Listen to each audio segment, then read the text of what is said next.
Tevez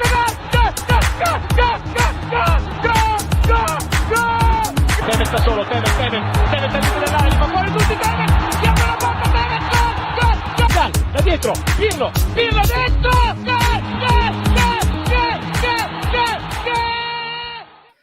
Ciao Juventini, welcome back to the All Juve Cast channel. It is match day. It's Juve Salernitana today. I've got Omer with me this morning. Omer, how are you doing, man?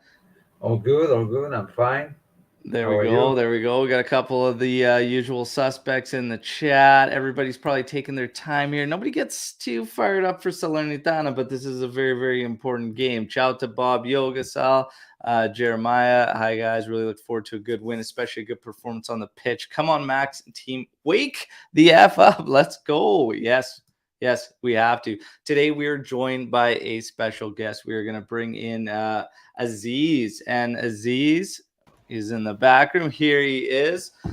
Hello, Aziz. Welcome to the All Juve Cast for your first session with us. I hope you're doing well. And we're going to tackle Juve Salernitana. Before we do that, we're going to introduce Aziz. Aziz is one of the members that helps with Juve Canal, which is a fantastic channel on Twitter. So make sure that you follow Juve Canal if you're not already. Today, Aziz is going to be free and clear of the channel, though, so everybody's aware. Okay, his opinions are his own and not that of Juve Canal's. Aziz, welcome to the show.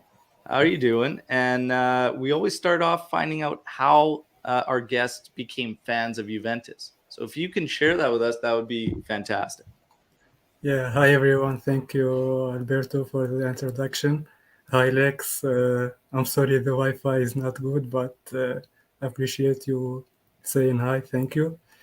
So how I became a Juve fan. So it's actually a bit weird. It was around 2008. So I remember me and my older brother, we bought a new PC. We installed FIFA. I was a big fan of Italy, playing with Italy, scoring with the Quinta, and I was like, who's this player? He's so good. And I went to go and check what team he was playing for. It was Juve, and from there I went on the internet, did some research, and I just immediately fell in love with the team. So yeah, that's it. Because of Quinta in FIFA. Yeah, Quinta. There you go. Omar's nice work about that one. Yeah, Quinta. That's awesome. That's awesome. All right. Today we're gonna have some fun. We've got the live chat starting to pop off here, and everybody getting going here this morning. Look, it's got to be 3 points today. Okay, B1897 sums it up here. We can reduce the gap with the leader to only 2 points tonight. Look, we talked about lineups. We'll get into lineups. We'll get into injuries and everything. All of that. Essentially, it really boils down to this having to be 3 points. I don't care who's on the pitch. I don't care what happens. Is it going to be ugly? Max said yesterday this could be an ugly game. I said no shit. All of our games have pretty much been ugly for the most part, at least for 25 to 30 minutes. So, hey, we're used to it. If it's going to be ugly, I don't care. Get the job done. Get the 3 points. So before we get into Juve, Salernitana, and everything, we are going to get into some of the news. So we had a press conference for the youngsters. Fagioli, Miretti, and Sule was a part of it as well, talking about the plans and how the U23 basically bridged the gap from Primavera to the first team. It's worked out great so far. It's promising. They want to keep it rolling. And then you're followed with the news that Fagioli could potentially be leaving in January. So that's one of the news tidbits coming out now. We'll have to wait and see. Fagioli might get a start today. Okay, so some of the projections actually show Miretti and Fagioli starting. We'll wait and see. I don't know if Max will actually do it. But other news, Chiesa's recovery pushed back due to inflammation. So it is probably looking like 2023 because now he might return while World Cup's happening. So we wait and see on that one. That's a bit of unfortunate news. The words of John Elkann. John Elkann came out with some words there a couple days ago in an interview and basically speaking to this Juventus side, saying that he feels more confident and more convinced in Juve's return to the top. Took positives out of the PSG match. So, and then Max had something very, very interesting to say. First, I want to get Aziz's opinion on, do you feel that same confidence, and are you convinced Juve's return to the top is basically going to happen sooner rather than later? Was PSG the match to do it? Because I feel convinced we will get back to the top, but it wasn't because of that match. So Aziz, will let you fire up your thoughts. Do you agree with John Elkann? Were you left feeling that after PSG? Actually, of course, Juve will come back to the top. It's top club, will always be a top club.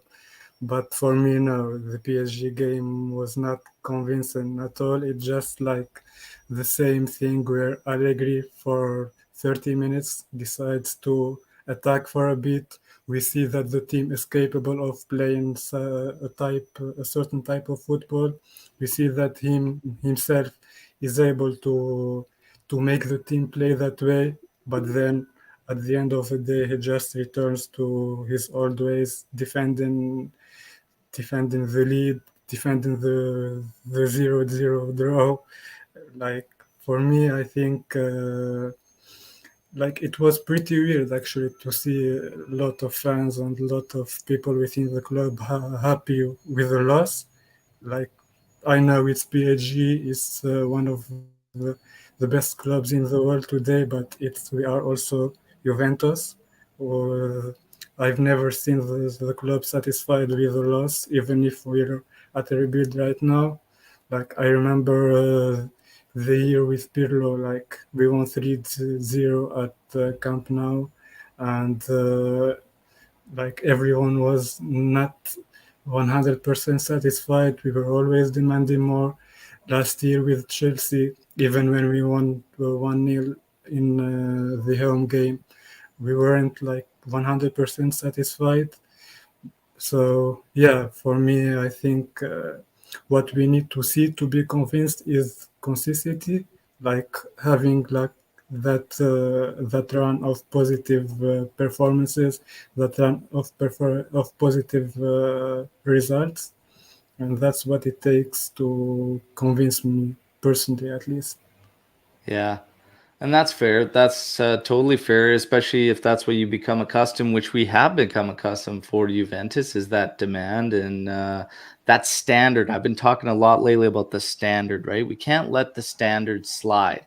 Many Juventini feel like after that PSG match, it's like we're becoming satisfied with defeats all of a sudden. We're trying to find positives about defeats and whatnot, when we should be a club that doesn't settle for that. And even Del Piero spoke about it and whatnot. And it's like, look, Juve must be Juve throughout, no matter what. Omer, get your thoughts on that and the standard. Is the standard sliding? Do you feel that way? And how you felt about John Elkann's interview?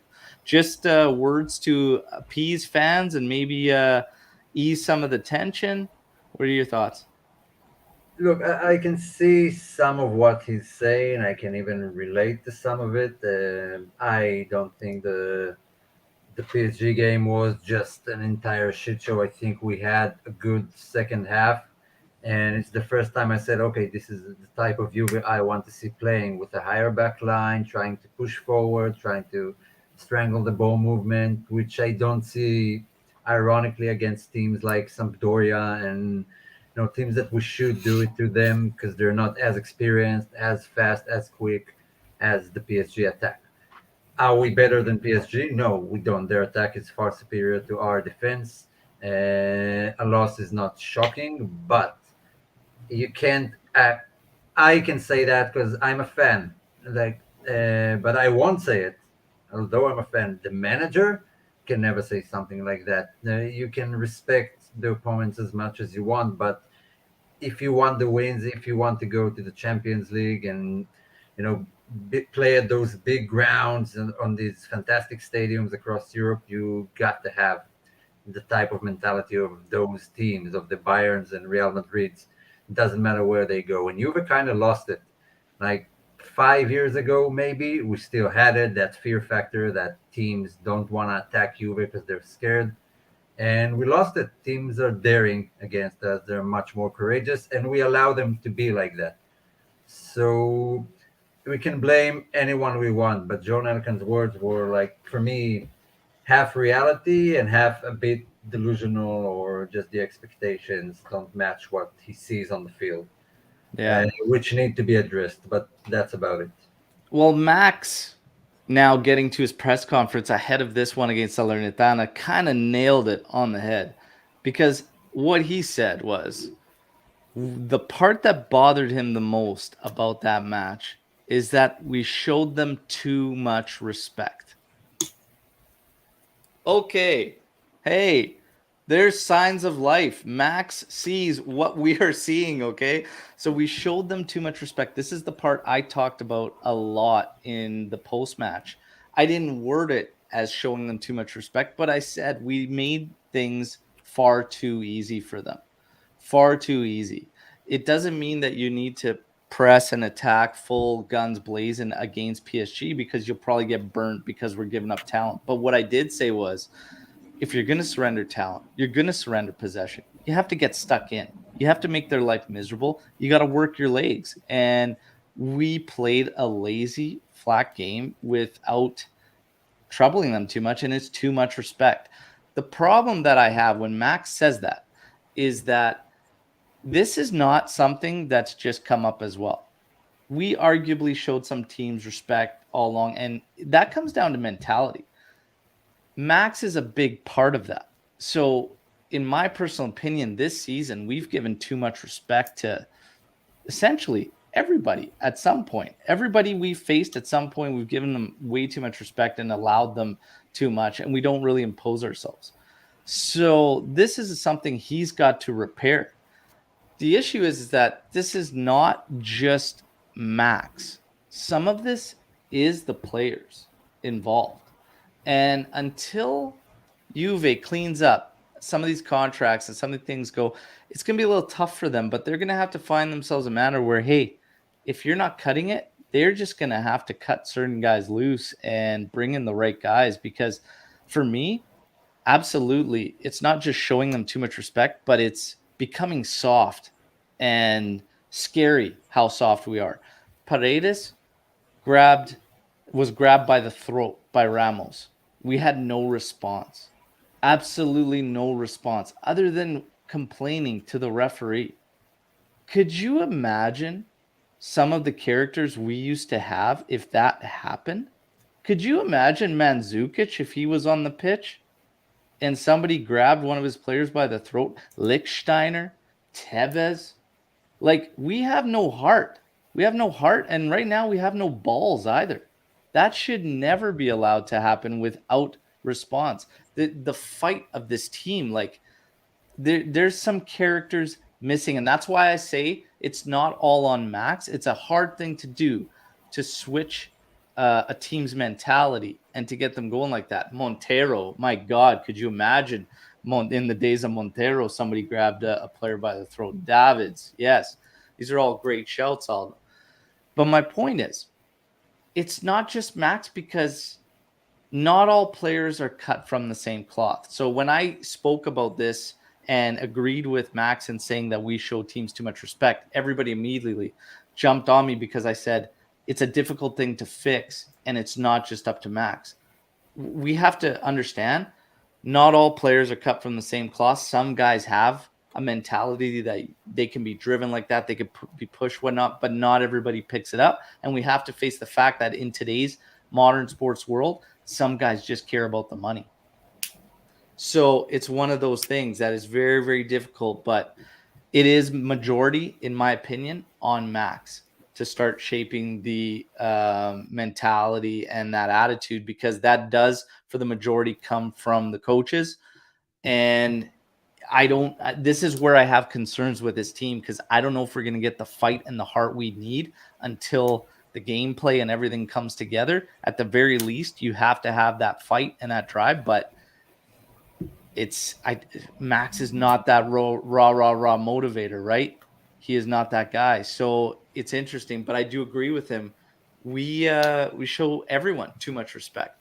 Let's get your guys' thoughts on when Max said that and how much of it is on the players, how much is on the coach. I think the majority is on the coach for shaping mentality, but players, they got to step it up too. So let's start this one off with Omer, then we'll get to Aziz there. Omer, what do you think about this whole too much respect thing and players' mentality and everything?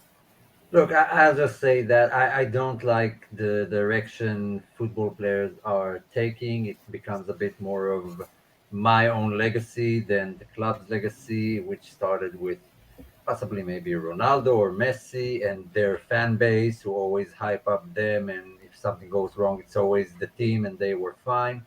And this is how I see a lot of the players today. They care much more about themselves than the team. Now, does anyone need, not every player needs to be the one who runs up for a fight every time. Marquisio wasn't like that, and Piero wasn't like that. It's just some type of character that people have. But the unity in the squad is all down to the manager. And if he doesn't see unity in training and stuff, then he has to work on it. He has to make the team play for each other and not for themselves. And that's what I'm lacking at the moment. And I think the teams that do best are the teams that do play as one unit. And besides that, it has other effects on the pitch when you get other players annoyed because you always hassle them, you always fight with them, they start making mistakes, they start being angry. But if you let them like be zen all the time and they can say whatever they want and push you around, it gives them confidence. And Juve are lacking confidence right now. They're lacking tons of confidence, and that's not the way to build it. So I hope it happened against Roma, I believe. Smalling pushed Vlahovic and he pushed him back, and no one came to Vlahovic's aid. No one. They just let him stand there alone and take it. That needs to change. Diego Simeone would have run on the pitch to have a fight with the player himself, and I don't see that from Max. Yeah. And yeah, that's a great way to put it and draw it out. And as far as unity goes and all this, Aziz, now we will get to you. Lex, obviously, saying a big shout out to you, Aziz. Lex, I just want to let you know, Aziz, we were talking in the green room too. He says you have to change your handle. It cannot no longer be at Dybala. Okay, can't be at Dybala anymore. Time to change it. Aziz, your thoughts on the whole respect thing? Too much respect, mentality, coach, players. Yeah, I think for me, firstly, there are like some players that just have that character of being cold, like Rabiot, for example, Alexandro. I can't imagine seeing those players fighting on the pitch or screaming. I never saw them do that before. I don't think I ever will.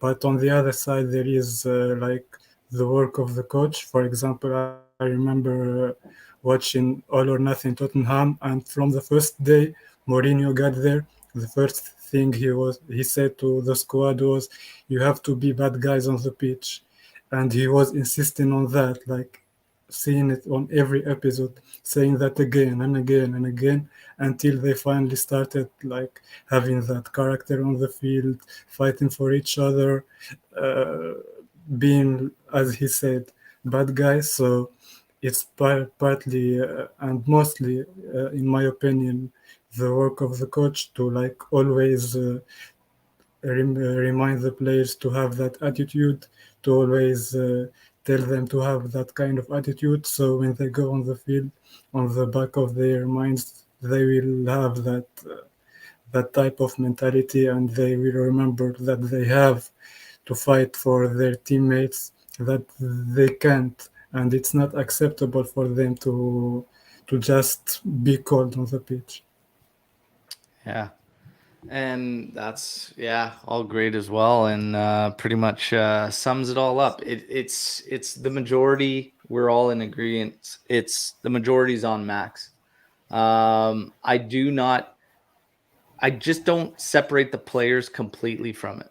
Del Piero even spoke about the players in general, saying they have to be the protagonists, and at some point they've got they've got to step it up, but they've got to show that heart on the pitch and whatnot. The unity is, like Omar's. It's eye opening how he puts that in as far as team unity. It's hit and miss, and you just don't get that vibe, And like I said, if you want to play a certain way, you want to play pragmatic, you want to be that style, you've got to at least all be in sync and zoned in on that and make life a living hell for opponents. Too soft. Juve's become too soft, and it's something none of us are accustomed to. So interesting getting everybody's thoughts on that in terms of the news and whatnot. When his pressers, you never know what you're going to hear. It's all over the map, and it gets people pretty fired up. For the most part, I just take little tidbits here and there. I stopped really getting too fired up about Max because you start figuring out that he's just he doesn't even care about the pressers, and he has a lot of fun with it, I think. Elkin's words, though, I think just trying to calm everybody down, and but we're not. We know exactly what's going on. Nobody knows what's happening behind closed doors, but out there on the pitch, yeah, it doesn't take. I show matches occasionally. My friends will ask me. They'll say, "Hey," because I have friends out here, guys I play football with and whatnot, and they'll say, "Hey, I watched Juve the other day, but man, they didn't play a good game, that particular game, whatnot. They just looked out of sorts and all this." And I'm like, yeah, weird. That never happens, because I don't want to turn them off from watching Juve, whatnot. But for us, it's like, yeah, no, it's not just that game, right? And it's funny because guys that literally tune in for the one time can spot it. And they're just like, man, wow, like this is off. We've become accustomed to this. That's the frustrating part, right? And these guys, they're spotting it. One game in of just following Juve, like, man, they don't gel. Like, there's no ideas in the final third. Like, man, their attack was just brutal that day. Okay, don't look at the numbers last year and figure out we only scored 57 goals. So that's the frustrating part, is trying to be when I understand how fans could get fired up over interviews and words like that, because when you're trying to be told to calm down or that everything's okay when you're watching something that clearly isn't, it's frustrating. So I understand fans' frustration. Today, Max left off the press conference saying, today's going to be an ugly one. It's going to be a tactical match. It's going to be an ugly one. I couldn't help but say, no shit. Of course it's going to be an ugly one. So we've got Salernitana today, okay? And Salernitana started off with 2 losses. Since they're basically a win and 3 draws, most recently a 2-2 against Empoli. They had the classic 4-0 win against Sampdoria where everybody was flipping out because we couldn't even manage 1 goal against Sampdoria. It's funny when everybody flips on results like that. You've got Juve obviously coming off the infuriating draw to Fiorentina where we played absolutely woeful. Okay, and then the 2-1 loss, obviously, to PSG, which had split reactions amongst fans, some feeling rather positive about it, some still feeling a lot of the same. So we're going to get into the Salernitana and Juve match here. But first, we're going to have a little fun with trivia. And lucky for you, Aziz, you're going to be teaming up with Omer because Omer's unreal at trivia. But let's see if Aziz is as strong in the trivia. So we're going to kick it off with these names here. Dybala, Vlahovic, Ronaldo, Trezeguet, Nedved, Inzaghi. Who is the goal-scoring leader out of those names in this fixture? Juve versus Salernitana, historically. I know that one. Must be either Trezeguet or Inzaghi, but I will go with Trezeguet. Trezeguet from Aziz. Omer, what are you thinking? Inzaghi. Salernitana has been in the top flight for 2 seasons, basically one in the 90s and one last season. So it can be Trezeguet because he came in after, so it can only be Inzaghi. Dybala is very close at 2 goals. Second, Inzaghi's got 3. So it is Inzaghi. Omer. All right, picking it up for these guys. Live chat got it as well through Leo Fenu. You guys are tied with the live chat 1-1. In 1996-97, Juventus brought a defender in from Salernitana. He had a very famous incident in a match as well against a rival. Who was that player? 96. This might be tough for Aziz. Okay, 96, 97. Who did we have? Chiro Ferrara, Birondelli, Pesotto. Who else? The center back? It was a center back, yes. Had a very famous incident in a match that blew up. And to this day, I still laugh about it every time it comes up.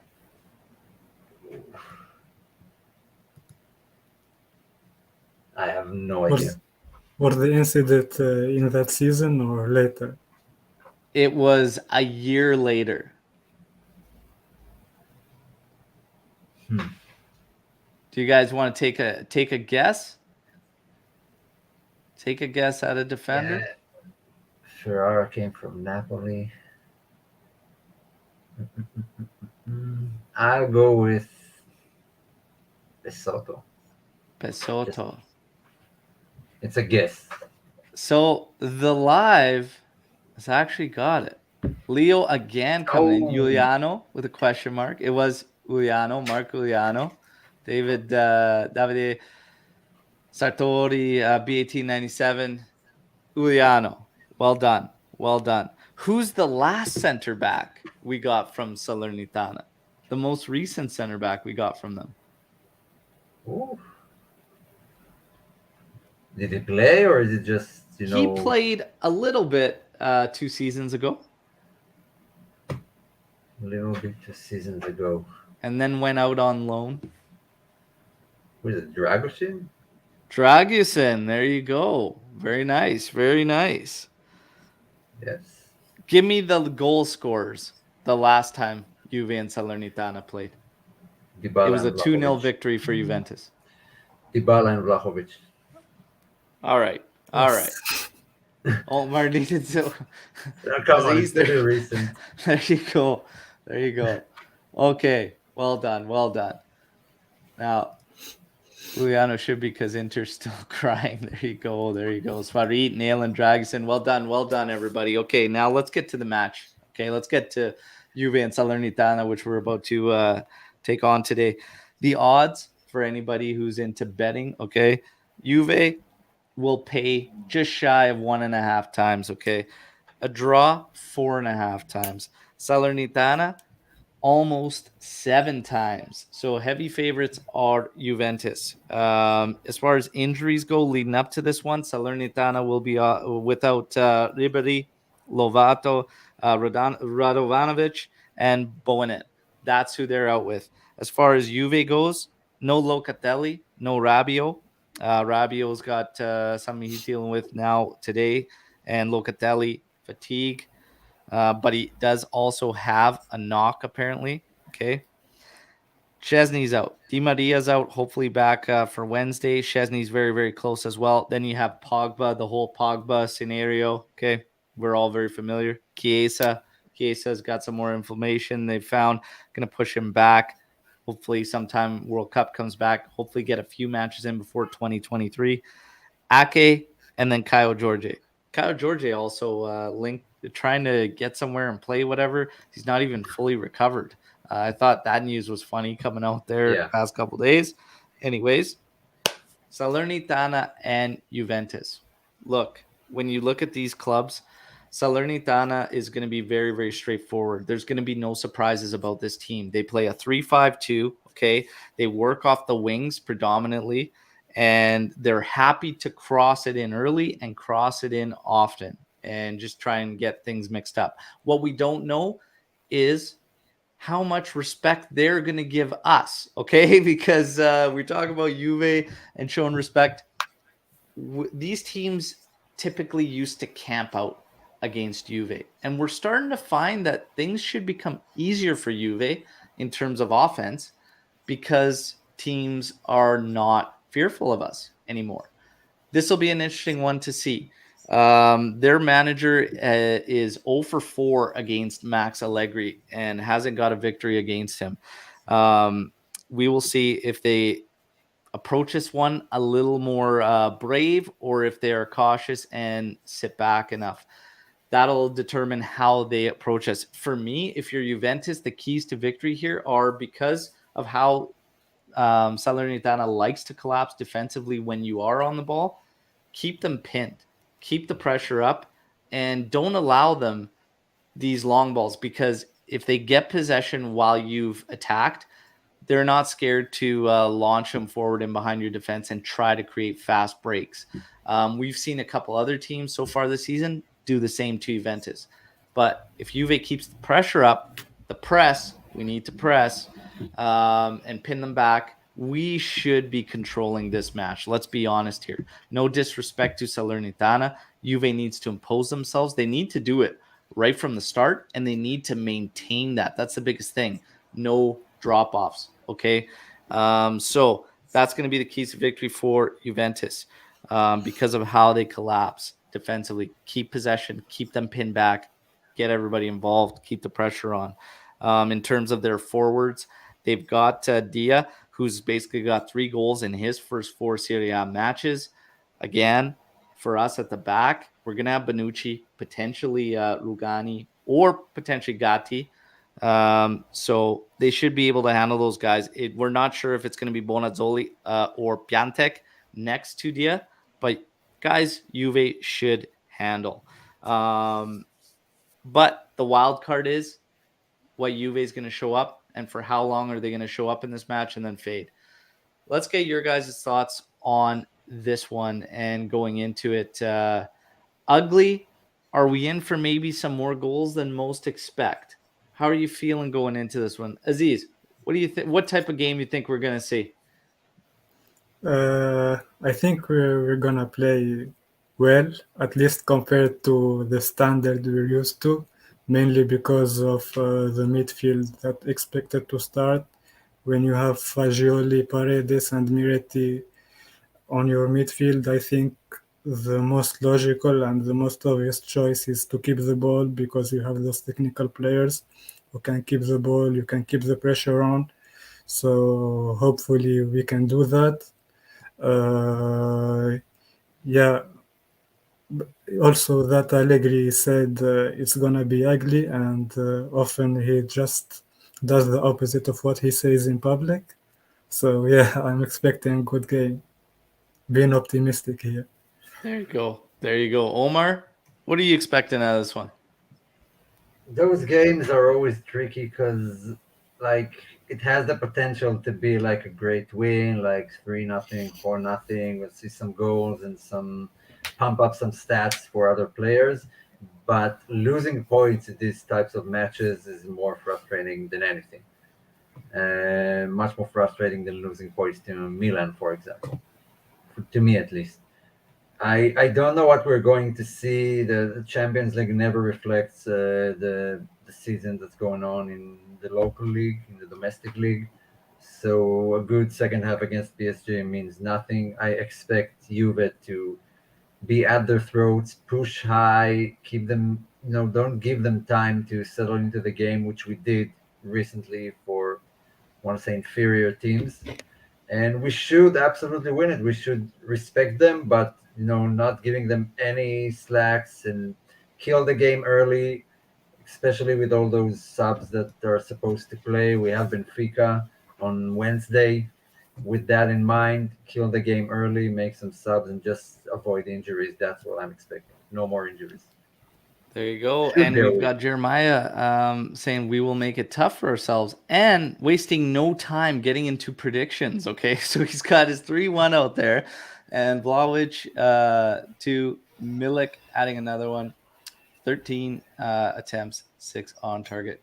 Let's see. So we will get to predictions, but still, we're going to talk a little bit about the probable lineup too. So Leo basically saying with that back line that's expected, we won't get a clean sheet, not even against Salernitana. So let's take a look at what's kind of been projected, and the projections have been all over the place leading up to this one. We've seen a lot of variations of what could happen. Perin in goal. Deschilio, Bonucci, again, one of Gatti or Rugani. The latest one had Gatti out there, and then Sandro. We were seeing McKennie in midfield lineups. The latest one has Fagioli and Miretti on either side of Paredes. You have Kostic, and then you have Keane and Vlahovic. This is the latest one I've seen. So 4-3-3 or 4-4-2, depending on if he wants to play one of the young guys as one of the outsiders, because Kostic can play left or right, or a 4-3-3 that switches into a 4-2-3-1. So going against the 3-5-2 in that 4-2-3-1, when you're not surrendering talent, which we aren't, I don't feel that way in this one, would be fine. But in this lineup, Miretti and Fagioli, if they go, Fagioli needs to really show something because he was pretty soft in the preseason. I will say I expected a little bit more, wanted him to shine through a little bit more. He needs to get her going. Minutes will be key for him, but that's where the struggle lies because he's really got to show something. That said, I mean, McKennie wasn't leaving us showing a whole bunch, but of course he scored the one against PSG, and there's that threat in the air, whatnot, is what it is. But if Fagioli gets the start, he really, really has to show something. As far as the lineup goes, again, bare minimum for me is the fight and the determination and whatnot. And from there, I think a lot of the problems are solved. But we've got to fight, and we got to be up for this game right out of the first minute. The fear is that Juve can play down to opponents and whatnot. They better be aware because, if this ends up being a banana peel match, we've got big, big problems. Okay, this has to be 3 points for Juventus today. How do you guys feel about that projected lineup? Let's get Aziz first before hitting Omer. Aziz, how do you feel about that lineup? Regarding that midfield, I love it, and I think I deserve it. Like that Ronaldo quote. Finally Beautiful. seeing Fagioli. There you go. Beautiful. I'm sure speaking for many Juventini with that one. I love it, and I think we deserve it. There you go. Fantastic. Yeah. Do you feel nervous like Leo was in the live chat about that backline? No, not really. Actually, just Salernitana. I think Gatti is pretty good. Like a lot of Juventini like have doubts around him regarding experience and whatnot. But for me, that's a factor that is a bit overrated by our fan base. Because if you're a good footballer, you're a good footballer. It doesn't matter if you have a lot of experience or not. Bonucci should handle Salernitana. Just like the opponent doesn't have that much quality to cause us problems, even with that lineup. In terms of the attack, Kostic and Vlahovic have the quality to deliver the crosses, the finish, and Keane hopefully can wake up and do something and be focused today. But overall, I think the lineup is more than good enough to beat this type of opponent, even like with all the injuries and everything. There is no excuse for me to not get the 3 points today. Absolutely. I agree completely. And it's funny because one of the things I said just now was, hey, if we get the fight and that drive from the get-go, that's going to be half the battle right there. Because these teams, when we play them, that's what they do. They essentially work so hard that it creates nightmares for us and gives us fits because they're working so hard. If we don't at least match that, this could be very, very ugly. So we have to, at the very least, match that. Omer, your thoughts on that potential lineup, what you like, maybe something you would change? How do you feel about it? I don't know what's the last projected lineup is. I've seen all types of lineups with Sule and McKennie on the right, and Gatti and Rugani, and now Bonucci and Rugani. If you told me Bonucci and Rugani would still be our center backs in 2022, I would have called you delusional, but it is what it is, and they should handle Salernitana. But no disrespect, that's must win, and I want to say it on the pitch because Atalanta dropped points. Milan and Napoli are playing against each other next week, so one of them or both of them will lose points, and we have, to keep pushing for that first spot and keep the pressure on them. And these are the types of game that you do it in. So we have to win today. No excuses, no matter what the lineups. I am hoping for another good showing by Kostic. Is picking it up lately to assist in the last two games. And that's about it. I really think we're better. The luxury of being a big team is having an adequate bench for these types of game. Even with all the injuries, our bench should be better, and we should win this without too much fuss. Yeah, there you go. I agree. I agree completely. So going into this one, as we get close to predictions, I think it's worth noting that Vlahovic obviously looks to keep things rolling. Since 1994, he can become the fourth Juve player to score in 5 consecutive home games. And he'll join a very, very small list of players. You guys know who those players are? 5 consecutive home matches since 1994? It's 1994, so I can only guess. Like, I don't know, Bettega, Platini, Paolo Rossi, Boniperti, Sivori. I'll just throw out names. Some of them might No. be right. Since 1994, Omer. Oh, since Not 1994. prior. Since Okay, 94. okay. So Inzaghi, Trezeguet, Del Piero, Ronaldo, Dybala might be. Well, you can't just name Kevin all our Moore. Higuain, attackers. maybe. Like, who do you think Oh, it is? So Trez so- is in there. Okay. Ronaldo and Del Piero. So he could become the fourth to get it if he gets one today. Is he going to do it? Only Yeah. if he gets a free kick, I think. Oh, hey, come on. Hey, I'll take it. I'll take it right now. That speaking of the free kicks, it's nice to have like that threat back. We especially right now, while we kind of haven't found ourselves and whatnot, it's a nice luxury to have. But man, I hope we get an open play goal against Salernitana. My God, hopefully, let's go. We need to ramp up the offense, so get it going. So Swaritze and Cristiano's one of them. Del Piero, Trezeguet, and Vlahovic has the opportunity to match it today. Hopefully he does. Prediction time, everybody. So Aziz will fill you in on how we do our predictions here. Final score has to be one of your predictions. And then you can add any 2 categories you wish. You can choose offside totals for just Juventus, shots shots total and on target for just Juventus again. It could be anything. It could be first yellow card, what minute, anything you choose. Okay. So we'll kick this one off with Omar. We'll give you some time to kind of figure out how you're going to play out your predictions. Omar, your predictions for Salernitana today. I'm going with 2-1 Juve. And I like making predictions on the spot. I didn't write any predictions down. So 5 corners for Juve. Okay. And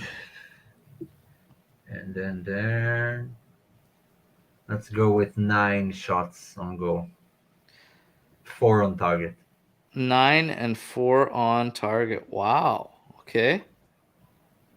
Not a lot of shots for us in this one. Okay. Considering We the got stats. some predictions coming in here. BAT97, 2-1 in our favor.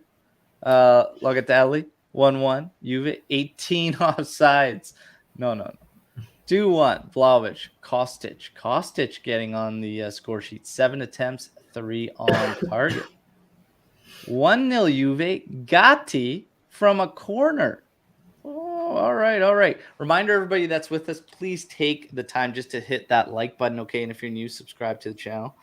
I'll drop mine right now. I think Juve I'd like to say clean sheet at home, Salernitana, whatnot, but I just don't know if we're going to be engaged enough fully in this match to keep that. But the defense has been stout so far. I will say that. PSG, I mean, seemed to unlock it at will almost when they turned it on, but that's a different beast. I want to go the clean sheet, but also when I predict a clean sheet, we never get it. So I'm going to say Salernitana finds one goal in hope of manifesting a clean sheet for all of you, okay? So if Juve does it, you're welcome, everybody, okay? I'll say they get one. I'm going to say Juve finds 3 in this one. So I'm going to go 3-1 final for Juve. My next category will be probably the first yellow of the game going to Salernitana, and I'm going to say it's probably around 38. So yellow, Salernitana, 38. Okay. And then my last one, I am going to try and spot 3 goals.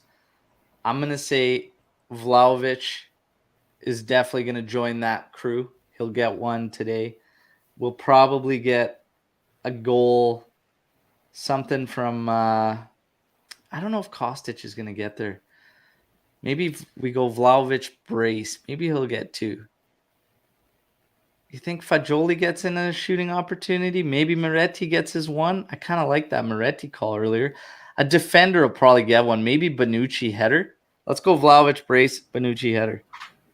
Bonucci A corner penalty. or something. Something greasy. Okay? So there's my predictions. 3-1. Aziz, you're up, my friend. For me, I predict 2-0. So if we don't keep a clean sheet, I'm to blame. Sorry for ruining the manifestation. I think we will get an offside goal, and Perrin will make 2 big saves to keep us in the game before scoring the second goal. All right. Wait, Al, what about this killer shirt you have on? Oh, yeah. Il Good one. Principino. Striped Arts Apparel. Dropping everybody. Get to the store. It's linked with the shop now. Everybody usually asks, how do we support? There's super chat enabled in the chat. Obviously, check out the store. But yeah, this is one of the late. This is clean. This is clean. All right. Top notch Il Principino. There's more designs coming out. There should be more start of this week. And I believe the site's going to hit free shipping on Tuesday because we partnered up with Spreadshop. So Spreadshop kind of drops the promos now. So I'll just leak that to everybody here. Keep an eye out. Potentially Tuesday, free shipping and potentially new designs by then too. So, but this one, Il Principino, very, very nice. Okay, Storm the Barn, everybody. We got predictions in. We've talked a lot about what to expect in this one potentially and whatnot. Let's get into some Storm the Barn questions. Jeremiah kicks us off right out of the gate with Storm the Barn. Are we now truly feeling the void of Dybala's intelligence and presence on the pitch this season in terms of assists and goals? Not the last 2 seasons, Dybala. I would say for me, it feels a lot of the same, even if he was around or wasn't around. I mean, last year we scored 57 goals total, and this year we don't look like we're scoring a lot anyways. So I don't really necessarily believe it's the void of Dybala. I literally feel like it's just this team's people put it on Max. But there's one thing that stood out, and I see it all the time in the daily update videos and everything like that. Everybody's saying the same thing. And it was very apparent against a team like PSG because PSG is so good at doing it. And when you see that contrast from us to them in terms of the attack, it's the lack of movement. It's the lack of movement that you see when a Juve player gets the ball and you look up front for us, our players were standing. They were standing still against PSG. very few good movements off the ball. And when they did come, they were unrewarded. So for me, it's not a Dybala thing. It's not necessarily even like a player thing. It's just the movement, the ideas, like everything in general, like it's just not there. And call it work rate, call it tired leg, call it whatever you want. We have to make things more difficult. We are very, very predictable in attack. I don't put that to any one player. You guys agree with that? You see it as more a collective?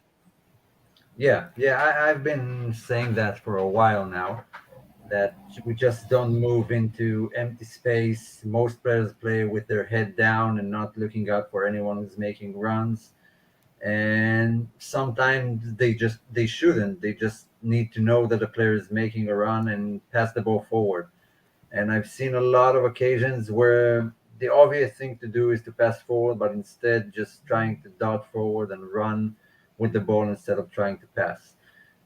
Uh, in regards for Dybala, I mean, the last 2 seasons hasn't been great for him. We've always seen him drop back too much, almost to our own area. And 3, 4, 5 years ago, it was different. It was around the area all the time, moving nonstop and creating chances, drawing defenders.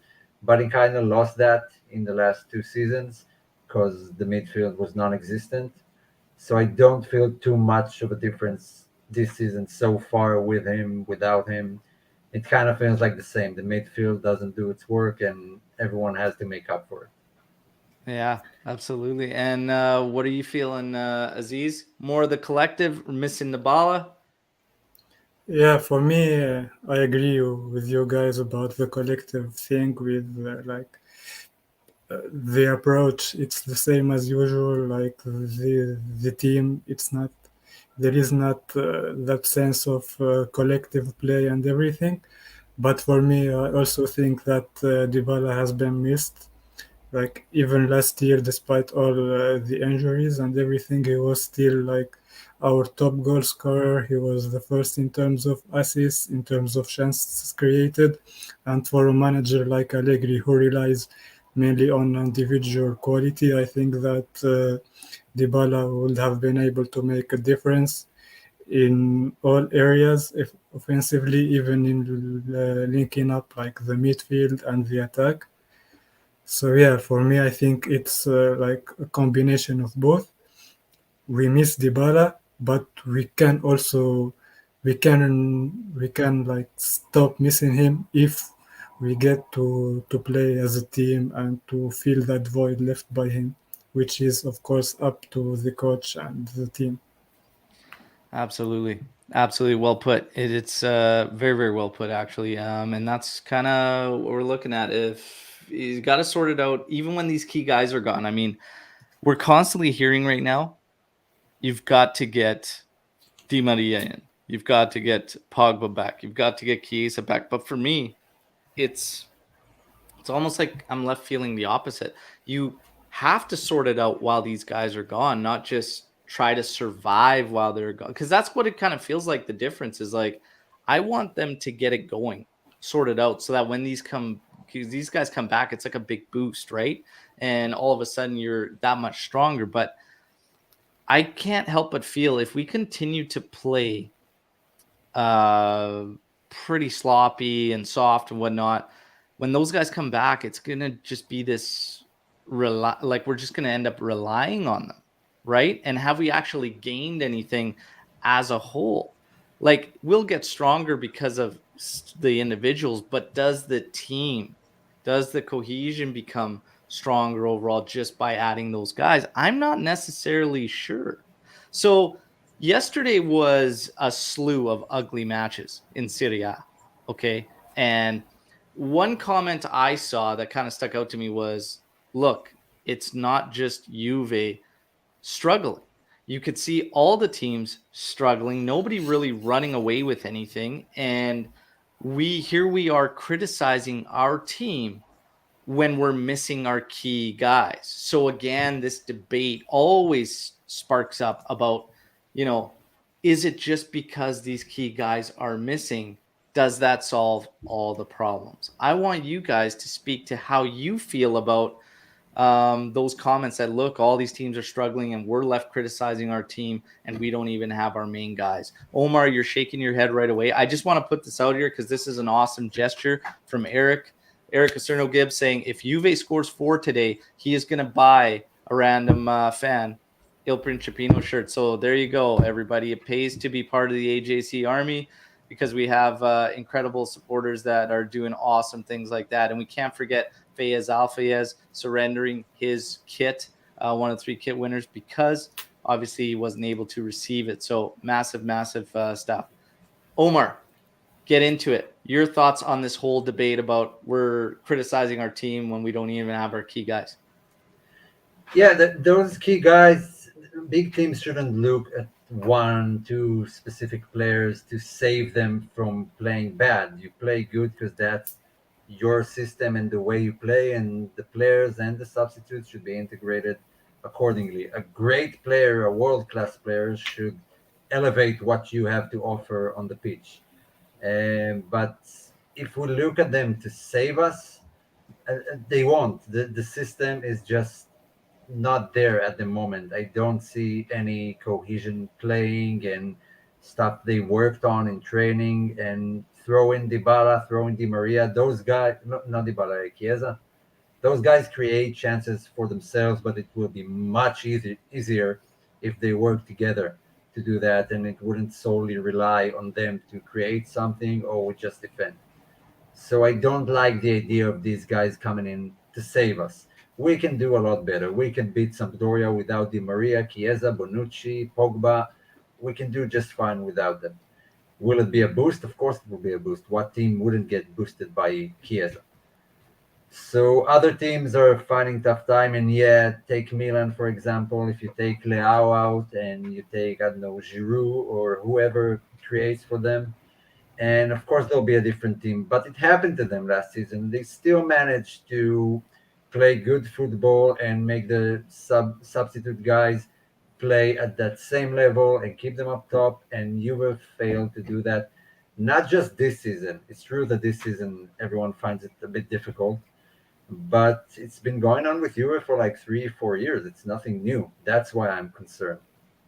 Yeah, and that's the thing, is just the relying on these guys to just solve all the problems and whatnot. The collective needs to be stronger. Aziz, your thoughts on that divide about the fans that say remain calm until the key guys come back and the others that want it sorted out before? Where do you stand? Yeah, for me, I think we need to criticize. Like, it's a must for us because, like, we are Juventus. Like, we always, as fans, we love this team. We want more out of it.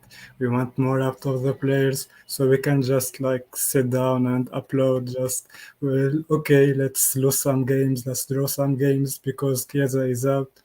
Like, that doesn't make any sense for me. Like, Yeah. We have a lot of other players that can make the difference. They just need to get their chance. We have a lot of midfielders. Let's use them. Let's try to attack through the midfield instead of the wings now that Chiesa is out.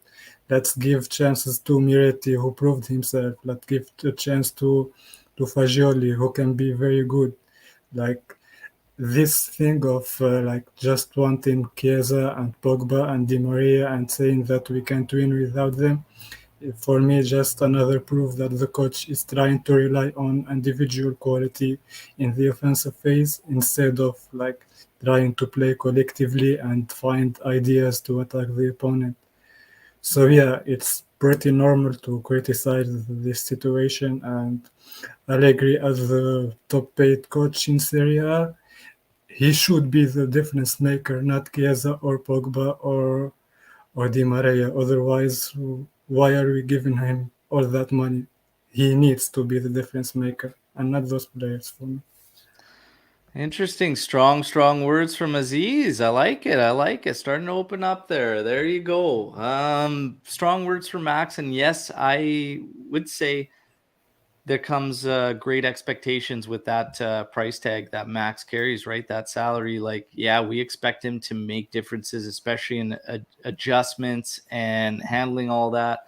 It's why he's paid the big bucks. So, yeah, when we're told to settle and, oh, we should be confident still after seeing what we did against, PSG, even Fiorentina the match before, it stings me. It's a tough pill to swallow. I think there's a standard there that we need to hold ourselves to, and that should never fade, no matter who's in the lineup or whatnot. That's why I say, for me, bare minimum, work your ass off. That team needs to work their ass off. Hard work should never just fade away. The scary thing is when we play these teams, if we drop down. Anthony's doubling down on Eric's gesture. So 4 goals today from Juventus. Hey, fingers crossed, everybody. 4 goals and 2 subscribers are going to win Il Principino shirt. 1 from Anthony, 1 from Eric. Fantastic job, guys. We got a couple more Storm the Barn questions we were going to get to. This one from Sweaty here. I reckon that we will be in serious jeopardy if Luca and Rabiot are unavailable against Benfica. Your thoughts? I feel we have 3 players in Paredes, Luca, and Rabiot who can play that double pivot. Yeah, I would say I don't think things are that intense with Locatelli. I fully expect him to be available midweek. It's more fatigue than anything, but he does have a light knock. But I'm not actually concerned about Locatelli. I don't know so much about the Rabiot thing, but again, hopefully they're there. But you are right in terms of the double pivot. Those are the guys. I wouldn't put McKennie in a double pivot. The younger guys are more dynamic, like Fagioli and Miretti. So again, you want those guys in a more advanced role. But you can play a standard 4-3-3 against Benfica, and with a midfield of, say, Paredes, McKennie, and then one of Miretti, Fagioli, and still be okay. So it's not the be-all, end-all. It would just not be able to shift into a 4-2-3-1, in my opinion. You could still put a 3-man midfield out. How do you guys feel? Aziz, what do you think about that if Luca and Rabiot are out? Yeah, for me, Rabiot doesn't matter, to be honest. But yeah, Locatelli haven't been that good since the start of the season.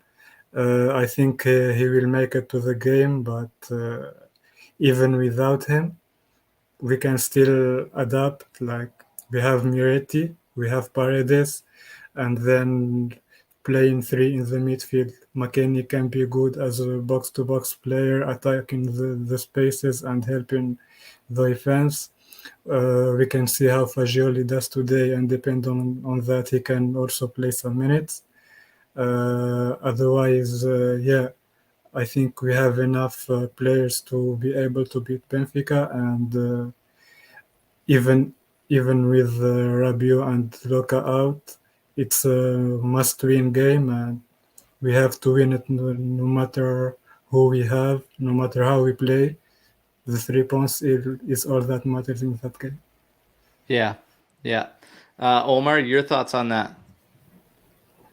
Yeah, I think we got a glimpse of like the youngsters in these type of competitions, especially the Champions League, which is a whole different story. They still need time and experience there. Like we saw, Miretti had it much harder against PSG, against top class midfielder who are used to these type of matches. And it's not the same as league games. It's not to say that he's not talented or anything. It's just there's stuff you need to learn and grow into, and just how to work out the game against Europe's top opponent. Benfica are not a bad team. They've been in Champions League for years now. They're always like tricky. It could end like 4-0 to your team, or they can have a full-on meltdown and just kick the shit out of you. So we definitely need to win at home against them. I wouldn't count on 2-3 youngsters to get the job done. I think McKennie will definitely play, and we might see one youngster if there aren't any new injuries by then. So Luca and Rabiot missing is a blow for a Champions League match, in my opinion. Yeah, I mean, I've been saying this for a bit here, but his work rate's been much needed in the middle of the park there, especially when we're talking about a team that it seems isn't there for the fight and the drive. He's been one of the guys that's at least been providing that, and he's been decent defensively in that role, especially when it switches from 4-3-3 to 4-2-3-1. He's been doing his job. He has been doing his job. I know everybody. Okay. I know, believe me. I'm just saying he's been doing his job. It's a bit of a blow. The Benfica match in general, man, it's tough because it's so fast, right? Like we played abysmal against Fiorentina. You play PSG and that is what it is. If we have another soft showing here and this win isn't convincing, how much of that mental aspect carries into Benfica, which will be a tough opponent, right? We need some type of sign today that we can take. We need a true positive and not something that John Elkins talking about or Max tells us in a press conference post-match. We need some true positives to come out of this game that we can carry into that one and hopefully build some type of momentum. So hopefully it happens today. Jat's got a storm the barn question to say, why can't we blow away the smaller teams? Why do you think we can't blow away the smaller teams?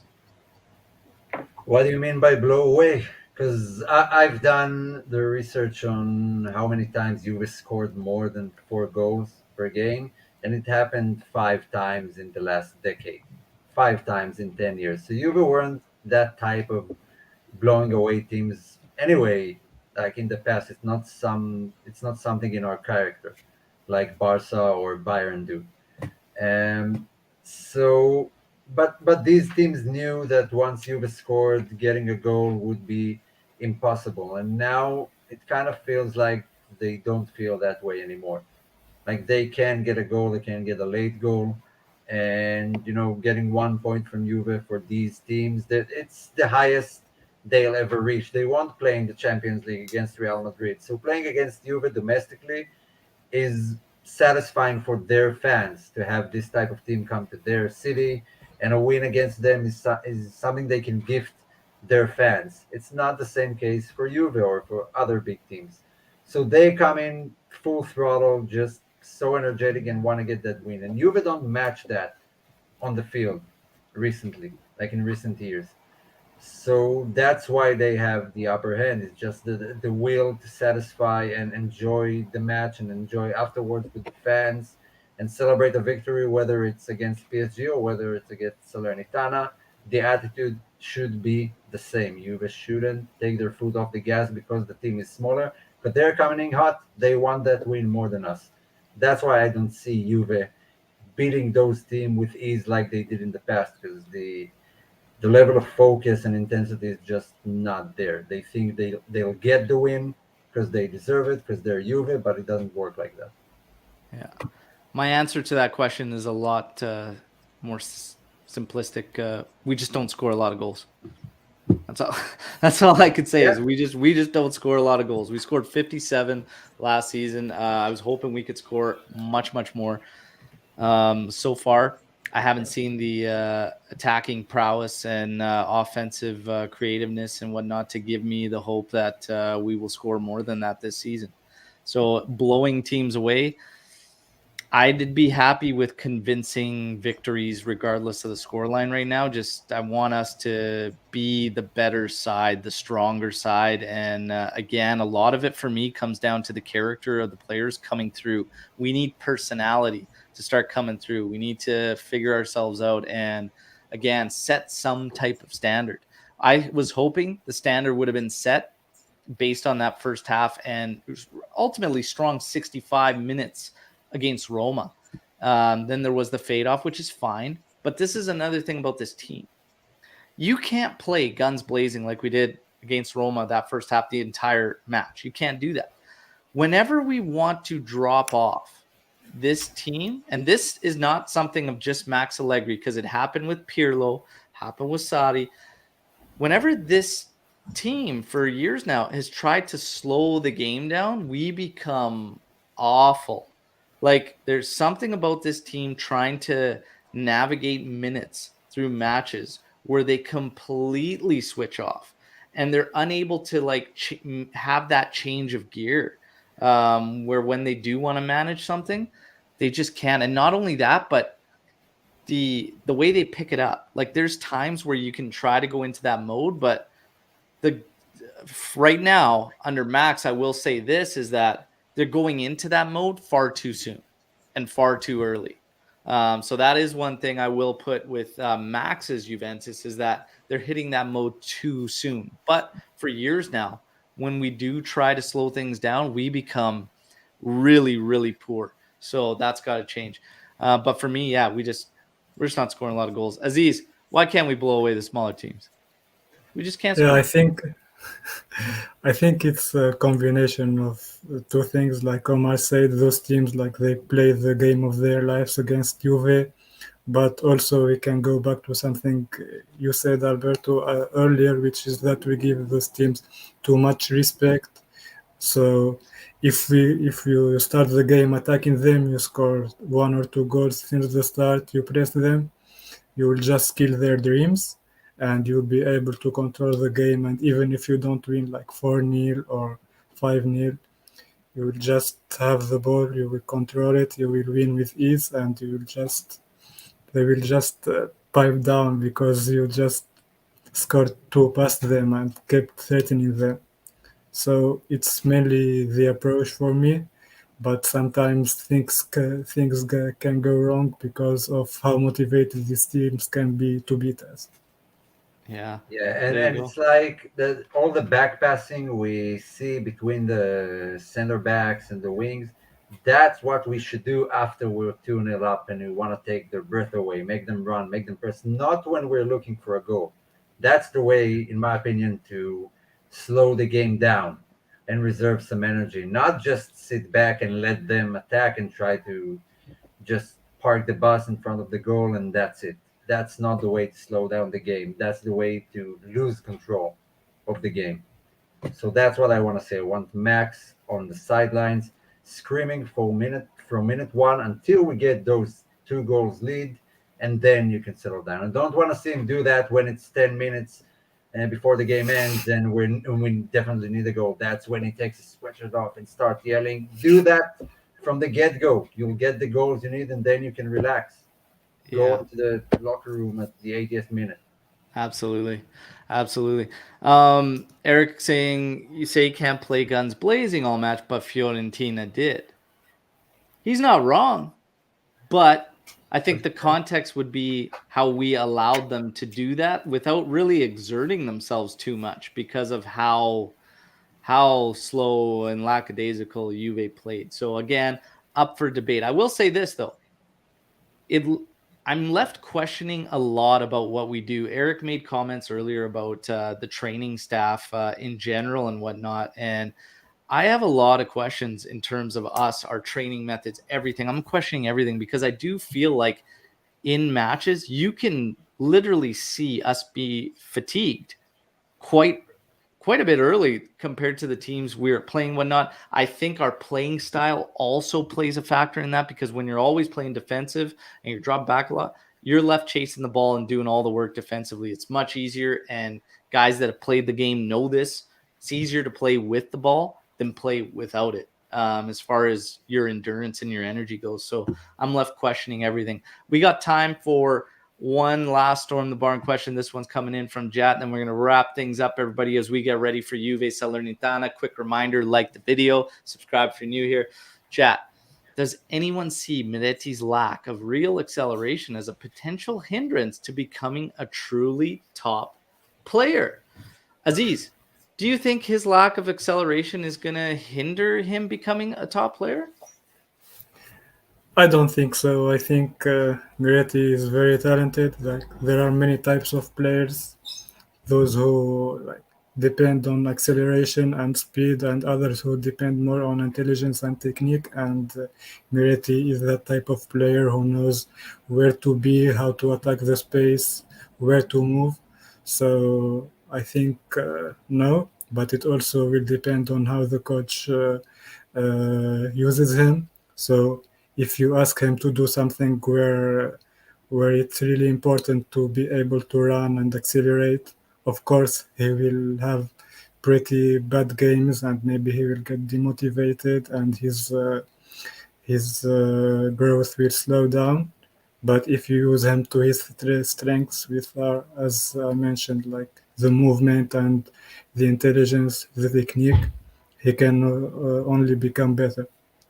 Yeah, absolutely. And I agree with you. I mean, the pace is just one aspect of it. He's very, very strong on the ball and really, really good technically, really good at dribbling, good vision. I think there's enough of tools there that will only limit him very, very, very, very minor amount, really. Ultimately, you know, there's he knows what he can do and how to go about it. So the guys that lack a bit of pace there or whatnot, they just make adjustments, right?